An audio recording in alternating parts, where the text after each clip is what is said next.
unfold a map of Europe, a palpable tension emerges between France and England. Armies and territories beyond the borders seem locked in an inevitable standoff. This war was not merely a royal dispute, it was the grand stage on which an entire era's fate would be challenged. Seated upon the throne, King Edward bore both ambition and a grave sense of duty in his piercing gaze. His challenge would soon freeze relations between England and France in a moment of dread. Little did he know, this single decision would set the spark that changed the course of history. Under stormy skies, the flags of England and France whip in the wind. Each lightning bolt reveals the flag's ragged edges, foreshadowing an unavoidable confrontation. Already, both nations had ventured too far down a path of irreconcilable rivalry. On a cloud-covered field, a French knight clad in sapphire armor faces the distant English camp.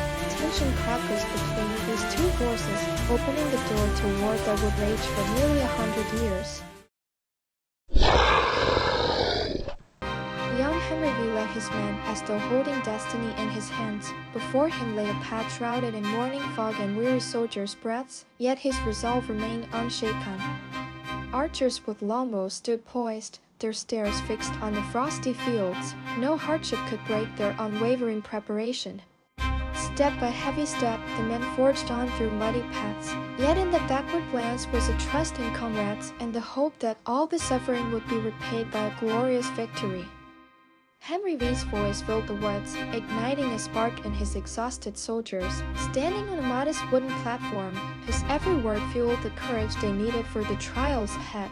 Under the command of Charles d'Albret, the French army stepped onto the battlefield in splendid armor and unwavering resolve. His gaze hinted at an unshakable confidence in victory. Their shining ranks of knights and fluttering banners resembled an unassailable fortress. In that moment, all who beheld them believed they witnessed an invincible force. Beneath the golden fleur-de-lis, the troops moved as one, convinced that the beat of their drums heralded an impending triumph. Veteran knights made their final checks, meticulously preparing for battle. Within the French camp, the air bristled with a determination that refused to yield. As twilight fell, the English camp's small fires revealed a singular emotion, trepidation. Yet that sheer anxiety somehow drew them closer together, forging a silent bond of determination. Meanwhile, the French knights knelt in a dim chapel, entrusting their fate to God. A solemn hush settled over them on the brink of battle. Beneath the moon's glow, a heavy stillness fell upon the battlefield. Everyone sensed that this calm was but the hush before a gathering storm. Henry V reassured his soldiers that once this harsh journey and the upcoming battle ended, a brighter tomorrow awaited them. A single word from him was enough to rekindle the light in their eyes. As if unleashing pent-up tension, the Longbowmen's arrows filled the sky.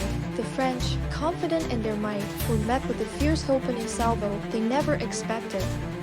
The French knights, renowned for their bravery, passed on despite the volley of arrows, yet the quagmire and rain conspired to trap them in hellish mire, and their shouts and screams echoed across the plains. Each time these rigorously trained archers unleashed a volley, the battlefield was consumed by fear and despair. Everyone says that these arrows would soon alter the course of history. The countless arrows driven into the swampy ground even neutralized France's heavy armor and steeds. It was as though a second downpour, this time of arrows, had shifted the tide in England's favor. Even the most skillful French knights found themselves powerless in the mire. Their broken ranks and sinking banners spoke of a fate already sealed in despair. Some knights refused to lay down their swords, staging a final, dramatic show of resistance. Though their bravery shone, it could not reverse the unstoppable tide. Henry V may have secured a sweet victory, but the Crimson Earth bore witness to the war's staggering cost, a bitter reminder that conquest always comes with a price. The damaged fleur-de-lis banner lay in the mud, beaten down by the raging storm of war. Though the battle had ended, its cruel aftermath would weigh heavily on this land for a long time. As dawn broke over the ravaged field, the scene was steeped in sorrow. Though the English had won, there were no true heroes here, only the unsettling realization of war's brutal cost. To the defeated French, all that remained were painful scars and bowed pride, and yet in those tear-stained faces lay an ember that might one day rise again. The crossblades lay motionless now, signaling the conflict's close, but in this hush, a new era had only just begun to take shape.